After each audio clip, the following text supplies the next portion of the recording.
Hello everyone. So I never thought implementing the junctions with proper road meshes on an infinitely generated procedural world system in a road network is going to be this hard. So these are some of the actual screenshots from earlier from my project before I was able to figure out how to do the junctions properly. So as you can see, it was such a nightmare. I had to do a lot of head scratching to figure this out. But finally, I was able to come up with the perfect solution. And this is what you see here. As you can see, all the road meshes are nicely laid out. And no matter where you go, roads will be generated and the junctions will have perfect junctions. This is just a gravel road, so it's just only the spline mesh is here, but it's not a problem. Not all of them are like that. So here you see junctions are properly laid out, no entanglement. Yeah, we just like this we can continue to drive through the world if you want, or fly through the world. No matter where you go, there will be roads and there will be junctions. No matter which path you take, the roads will continue to expand in whatever the direction you choose. Here, see, it's truly infinite. So yeah, I am going to show you the method I developed to not just the junctions, everything related to this laying out the road meshes, and everything is working nicely here. All right, now let's go back to the presentation I prepared. So here we are going to talk about, in my WorldGen infinite runtime world generation system, we are going to talk about road meshes and junctions especially. So in the previous episode, we only worked on the deformation of the terrain to mesh the road, but here the actual spline meshes. So these things were already there, deterministic settlement, and the settlement roads that connect those settlements, they were already there. Here I have added the actual road mesh and make the roads connect cleanly at towns, so settlements, the junctions part. Okay, so the pathfinding between settlements, to use an A-star algorithm, it does consider the hills or water level, everything as well. But as you can see here, you see this curving happens because we can choose to go on the ground, but to connect these two islands, there is no other way, so it just create a bridge. Right now I don't have a bridge mesh, it's just terrain deformed to make it look like a bridge, but that's the way it works. And it does choose valleys, as you can see here. But if there are no alternative, the road will continue through a hill, but it is working, as you can see. So what this tells is, this is the raw A star output, the path. So it just returns a set of points, sharp dog legs, as you can see here. Zigzag, it's not zigzag, but it's just points. And along these points, I do a smooth spline. I make a smooth spline. This is cat mode ROM. This is the algorithm I have used, and that gives me a path with nice curves. That's what you see here. See, it's not like a zigzag or spikes. It's smooth, it's curvy like a real road. So this is how I have achieved that. And also I have this road tile length. That's how I get these. Let me go closer. You see the dotted line in the middle, broken line, it's always in a same distance no matter where you go. So that is defined. Here I have added under roads this road tile length. This is the parameter that controls that. Okay. And the half width. But these things are trivial. I think you can already understand that. The most important part is the junction algorithm I did. Yeah, and another optimization method I have used here is the roads are generated only around roads are rendered only within a certain radius around the player. So it's better for performance. The road visual radius actually. But since each tile can independently calculate where the settlements are and where the roads will be, it's possible for you to move out from a tile in the landscape, so you can just delete all the generated roads and everything, and when you come back you can generate the exact same layout because it is deterministic. And collision is also there if you want, but if your road mesh is overlapping with the landscape, here I have only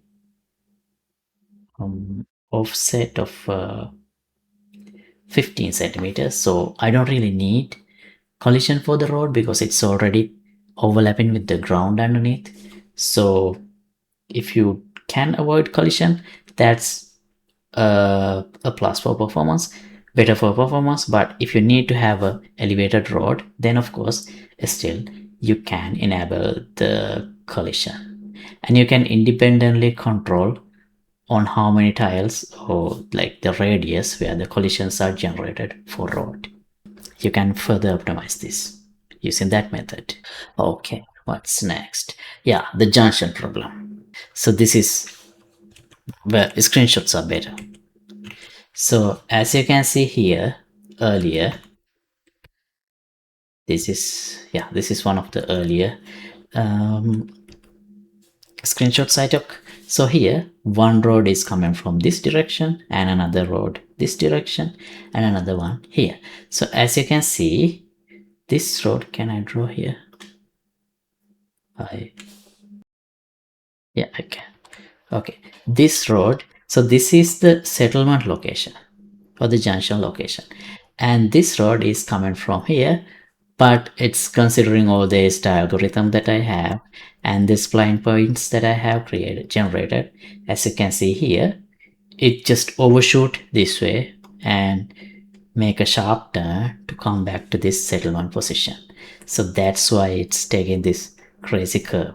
Then the similar thing is happening here and here.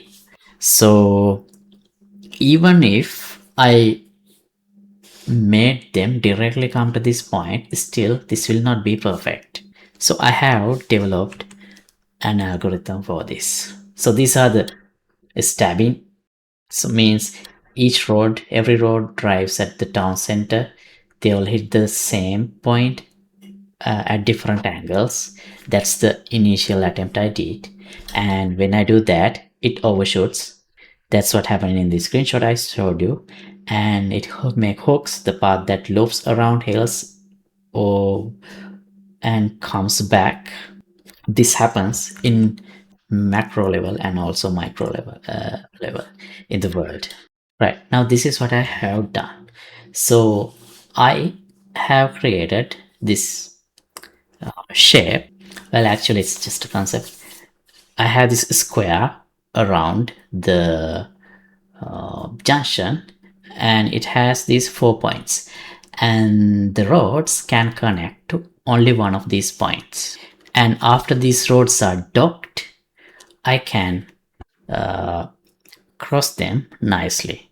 So I have a debug shape for this. Let me stop and enable show debug shapes so you can see that. See, this is the debug shape, and this orange tower represent the settlement location, the junction location. So as you can see here, if I here, this is the road spline.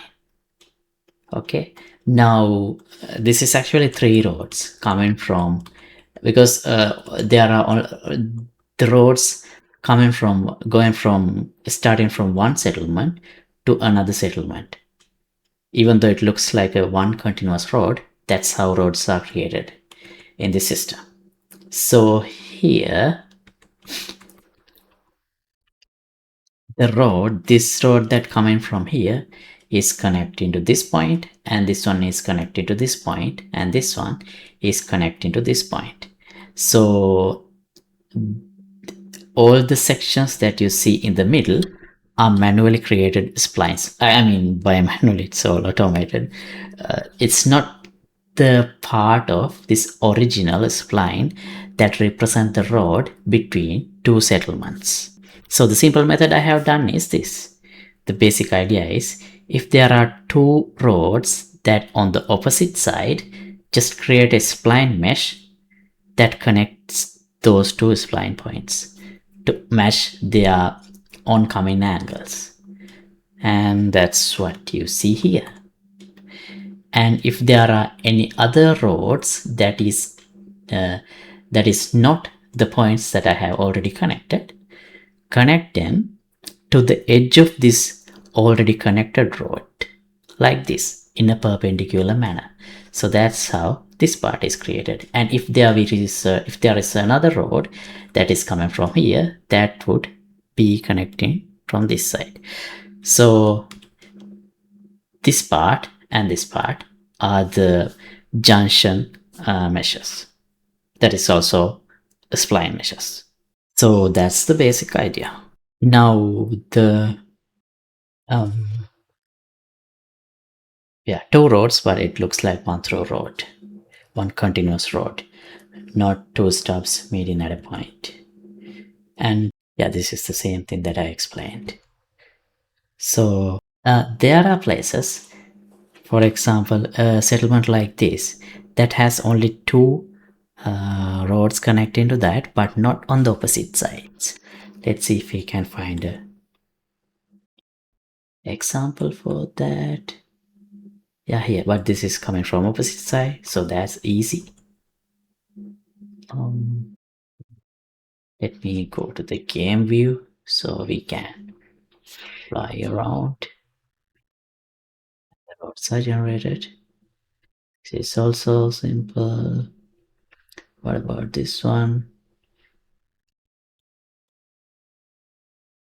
Yeah, that's also, there is a gravel road.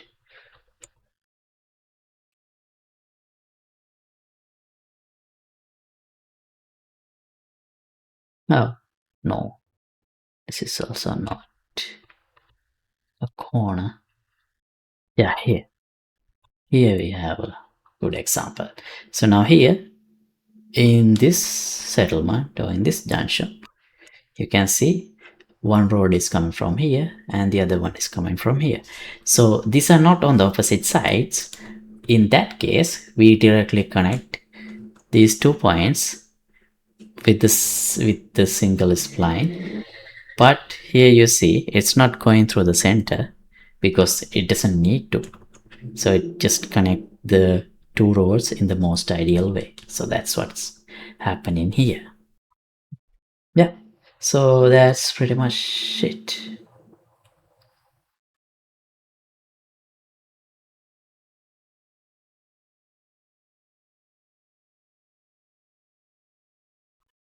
Okay, so these are the new controls that you have.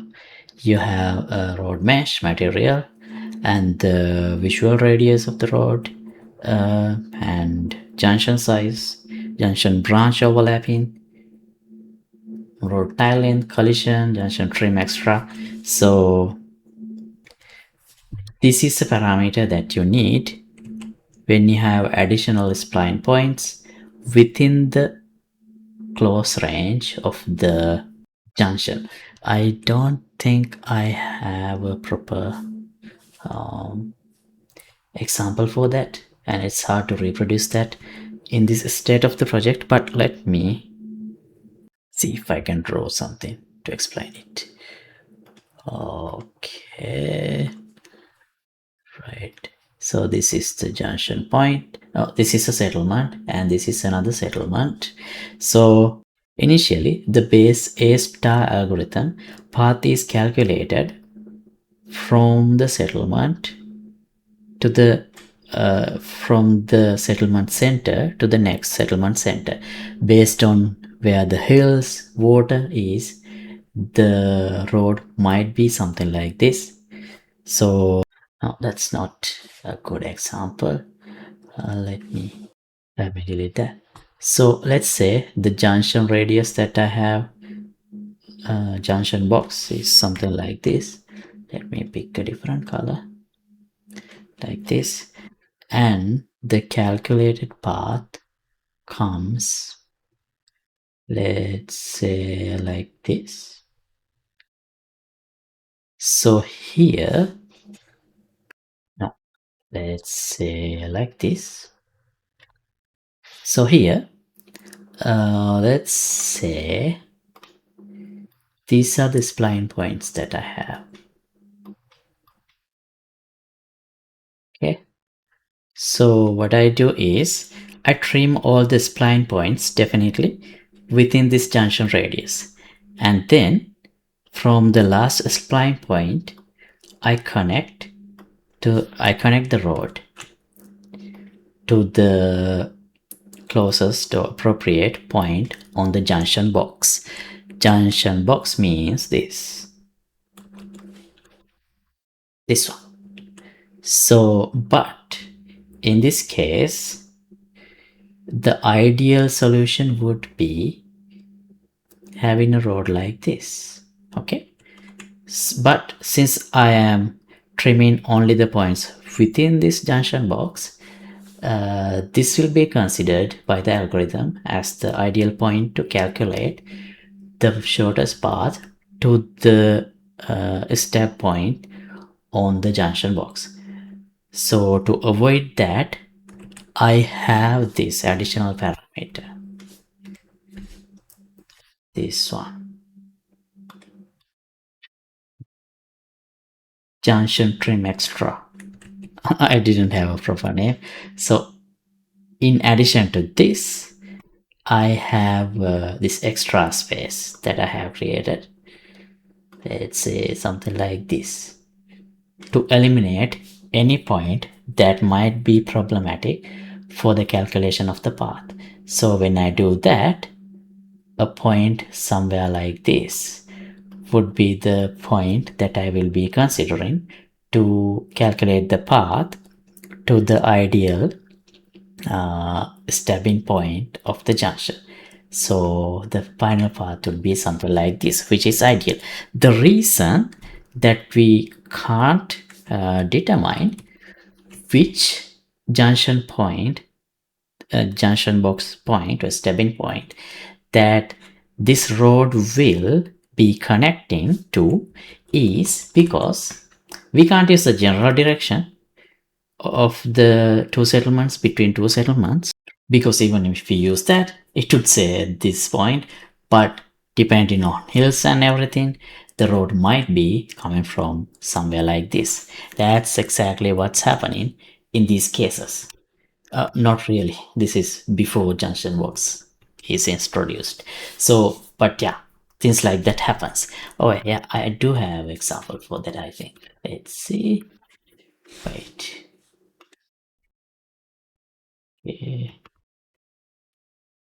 Yeah, here, see, this goes here and comes here, because here I was thinking that I was using the general direction, so that's why. So here it would be ideal if this road was either stopped from here and connected here, or stopped from here and connected this one. So that's the reason that I introduced this additional extra trimming range. So that's the algorithm I developed. I don't know if there are any official algorithms for this kind of things. I just I wasn't able to find out. Actually, I didn't look much. I kind of try things on my own and see what works. Sometimes it's good, sometimes I have to spend a lot of time, but it worked at the end. So yeah, so the next step would be to make things perfect. Maybe let me disable the debug shapes. Now if I maybe I should have some special mesh for the junction, so we can get rid of this line and maybe add some crosswalks or anything, but that is doable, but I will leave that for another day. So yeah, as you already know, WorldGen is available in Fab, and also you can access the project files with early access to things that I'm already working on from my Patreon page. I'll leave the links to everything in description below. So yeah, let me know if you have any questions, concerns, ideas, opinions in the description below. I will try to address them, either reply them if it is possible or try to address them in a future episode. So thanks for watching. Hope you learned something and see you in the next video. Goodbye.